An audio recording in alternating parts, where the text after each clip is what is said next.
salam sejahtera bagi kita semua, salam kebajikan dan juga salam buat kita.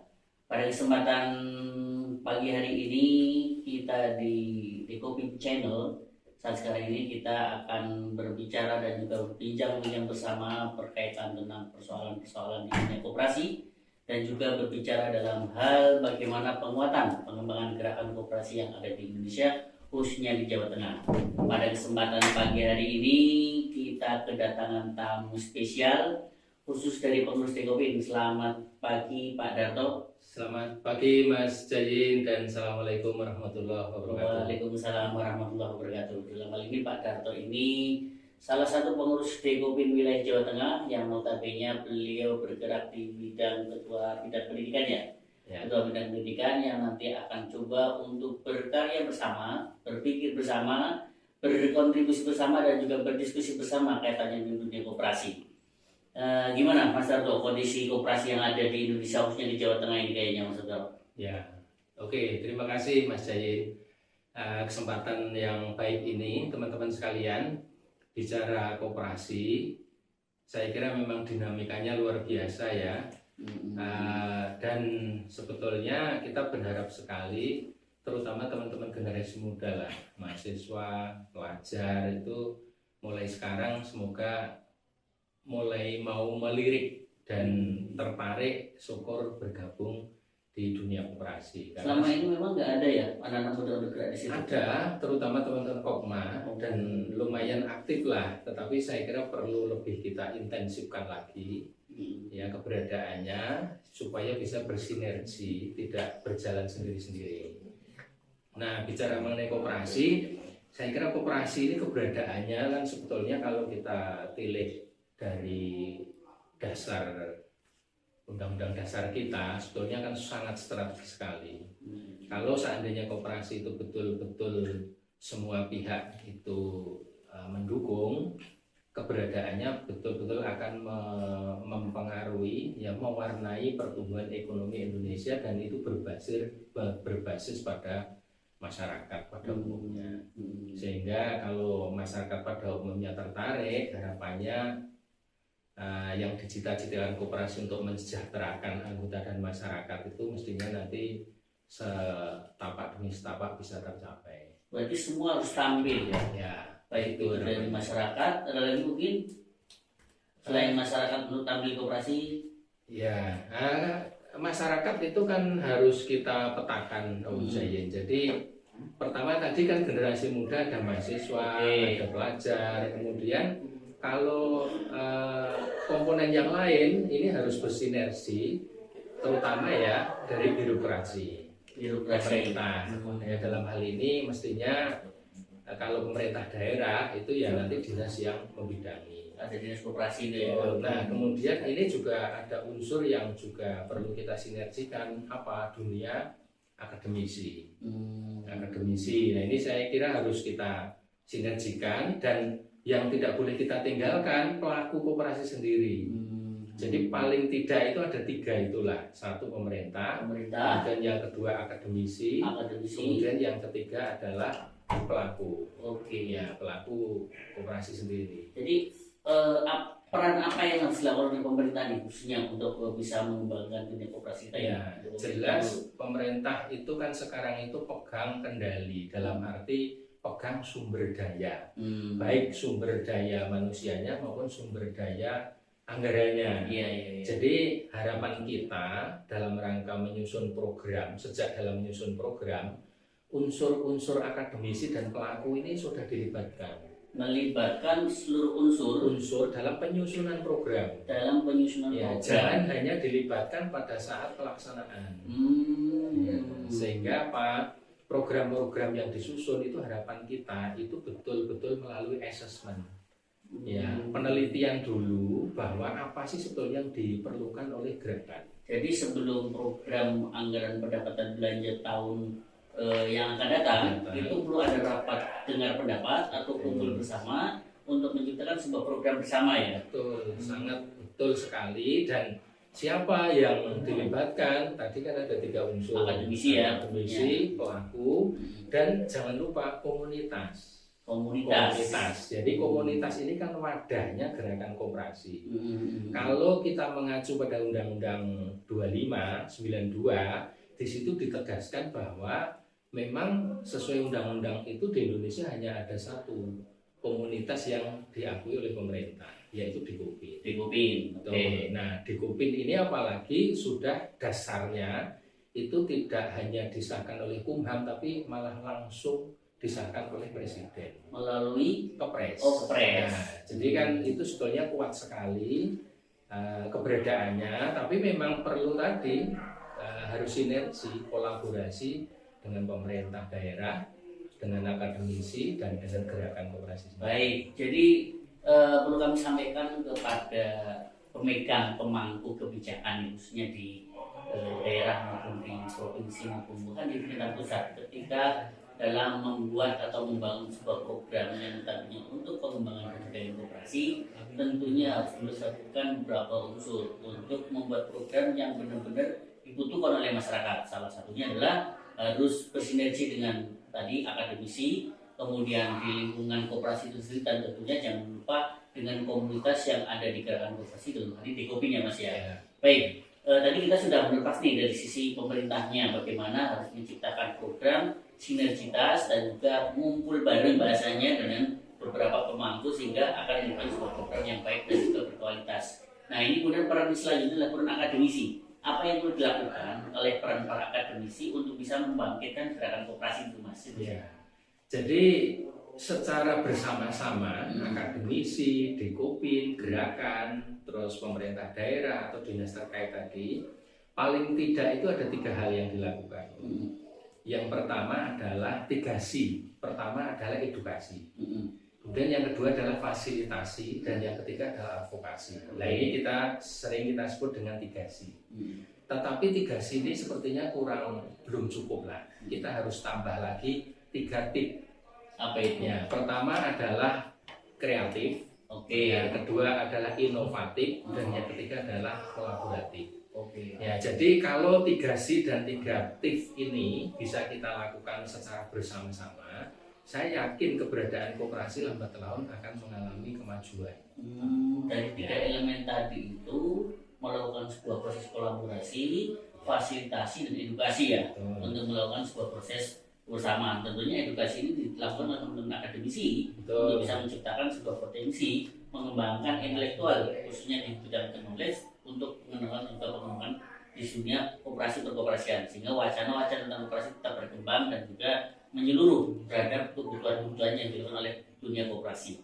Nah, ini kita berbicara lagi satu lagi yang menjadi tadi disampaikan oleh Mas Darto, bahwa ada yang harus kolaborasi yang dilakukan oleh komunitas dalam gerakan koperasi.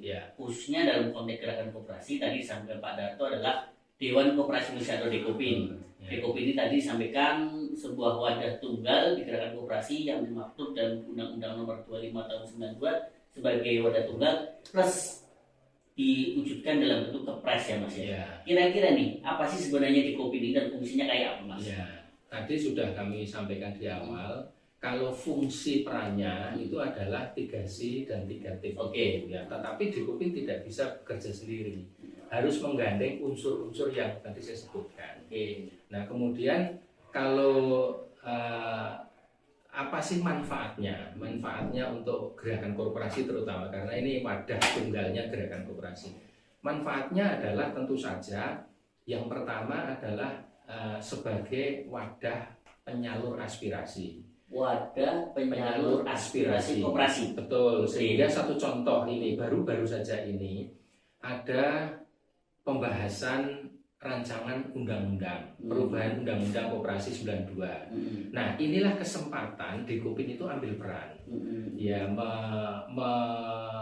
mengkoordinasikan dengan teman-teman gerakan koperasi apa yang menjadi usulan, yang menjadi keinginan dari gerakan koperasi yang ini bisa diperjuangkan untuk masuk di dalam undang-undang yang baru. Jadi mencari aspirasi dari koperasi-koperasi di Laos bawah, kemudian aspirasi itu dirangkum oleh Dikopin, nanti dimasukkan dalam rapat diusulkan ya melalui rapat dengan pendapat dengan Komisi 6 atau komisi yang bidangi rapat undang-undang di situ. Ya, saya kira itu betul sekali karena Dan itu penting sekali karena namanya undang-undang itu kan sebetulnya harus disusun, ditetapkan berdasarkan aspirasi pihak-pihak yang terkait.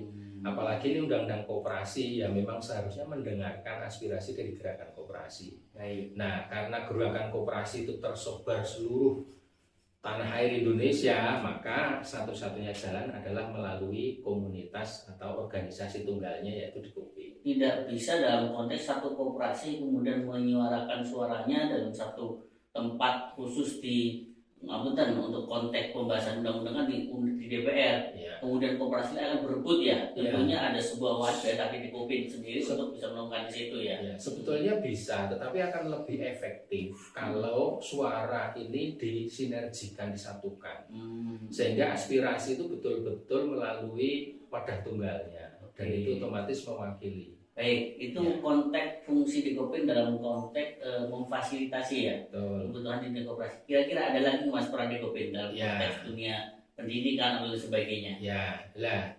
Selain kita memperjuangkan aspirasi dari gerakan, tentu saja kita fungsi dan peran di Kopin adalah meningkatkan kualitas sumber daya gerakan koperasi. Meningkatkan kualitas sumber daya manusia ini ya. Betul. Koperasi Nah, Indonesia. ini melalui fungsi peran edukasinya. Hmm. Nah, kalau bicara peningkatan kualitas sumber daya manusia koperasi melalui fungsi peran edukasi, di Kopin itu punya lembaga atau badan yang namanya Lembaga Pendidikan Perkoperasian.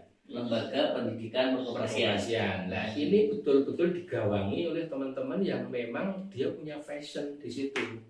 Dia menguasai kontennya, materi tentang koperasinya, dan memiliki teknik fasilitasi, cara penyampaian peningkatan kualitas sumber daya itu dengan cara teknik fasilitasi yang dipunyai oleh lembaga ini.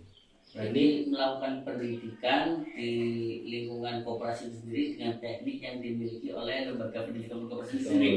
Ya. Nah, tekniknya kayak apa Mas kalau bisa ditunjukkan? Ya, kalau yang dipunyai oleh Lapenkop, karena ini disusun juga berdasarkan assessment, Om. Jadi tidak sekedar begitu saja menyusun lalu kemudian diberikan, enggak, tapi sebelum modul yang dipunyai oleh Lapenkop itu tersusun, ini teman-teman Lapenkop ini melalui survei dulu, asesmen yang diperlukan itu apa. Nah, tentu saja ini juga Lapenkop berdasarkan pada struktur organisasi di dalam koperasi itu kan ada 3. Yang pertama rapat anggota, kemudian pengurus, kemudian pengawas. Nah, atas dasar permasalahan yang dihadapi oleh anggota, oleh pengurus, oleh pengawas, inilah modul itu disusun. Nah, karena audien gerakan koperasi ini adalah teman-teman yang sudah dikategorikan sudah dewasa, maka metodologi yang diterapkan oleh Lapenkop itu adalah model pembelajarannya adalah menggunakan metode pendidikan orang dewasa dengan cara melibatkan semua peserta didik itu aktif ya. Jadi tidak hanya satu arah dari narasumber saja, dari pelatih saja, tetapi akan ada multi arah dari pelatih. Diskusi bersama ini ya. Betul ya, diskusi dan praktek model pembelajarannya. Betul-betul peserta itu dilibatkan mengikuti modul yang sudah disusun. Jadi modul-modulnya itu khusus untuk dunia koperasi. Prioritas kita memang koperasi karena lembaga pendidikan koperasi. Jadi ada 3 sasaran. Sasaran kita nanti ke anggota. Anggotanya dididik. Iya, itu justru itu jadi program fokus utama kita.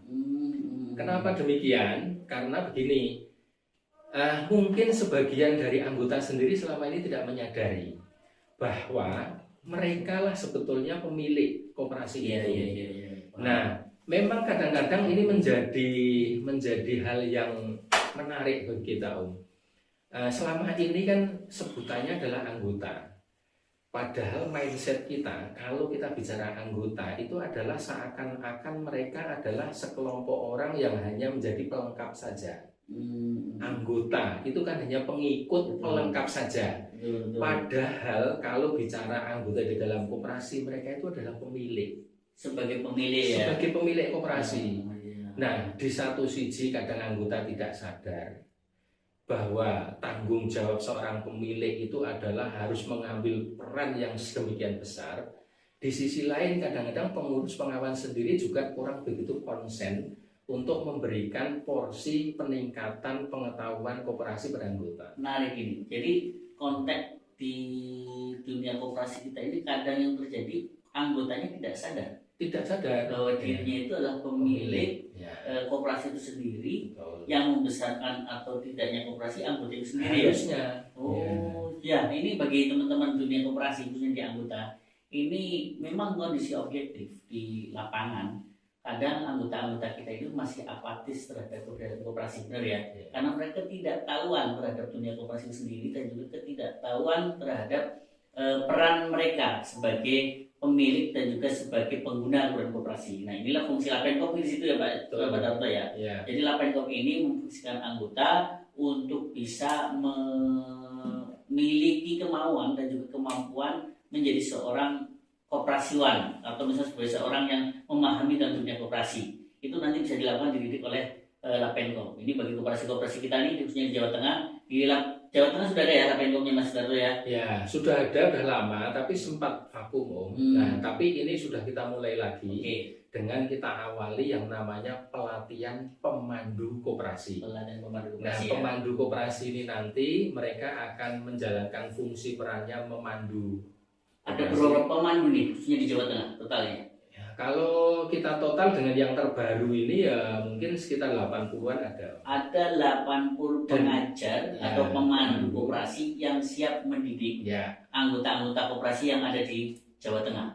Jadi bagi teman-teman koperasi yang pengen mendidik anggotanya, silakan hubungi lembaga pendidikan perkoperasian atau hubungi di podcast kami itu nanti di bawah ada tertera bagaimana bisa menghubunginya sehingga nanti kita bisa berkolaborasi, bisa menciptakan anggota kita pintar, anggota itu paham terhadap dunia koperasi. Betul ya Pak Santoso ya? Baik, ini yang konteksnya dalam konteks pendidikan anggota. Kemudian selain pendidikan anggota dalam pendidikan lain?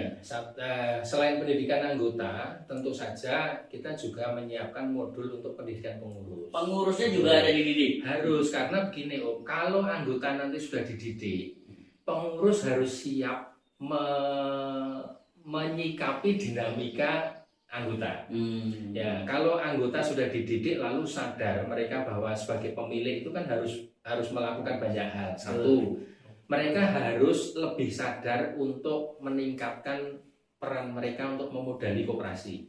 Kalau selama ini barangkali share anggota itu kepada koperasi hanya 100.000 atau mungkin 500.000. Ya kalau merasa sebagai anggota koperasinya ingin besar ya harus berani share modal yang lebih besar. Kedua, kalau sudah dimodali besar maka anggota harus meningkatkan perannya untuk memanfaatkan jasa yang disediakan oleh koperasi. Jadi jangan sampai koperasi sudah buka usaha anggotanya apatis, tidak menggunakan jasa yang sudah dibuka. Maka harus meningkatkan partisipasi menggunakan jasa layanan yang sudah disediakan. Yang ketiga tidak kalah pentingnya, kalau usaha sudah jalan, sudah dimodali, anggota jangan lupa itu harus proaktif mengawasi koperasinya.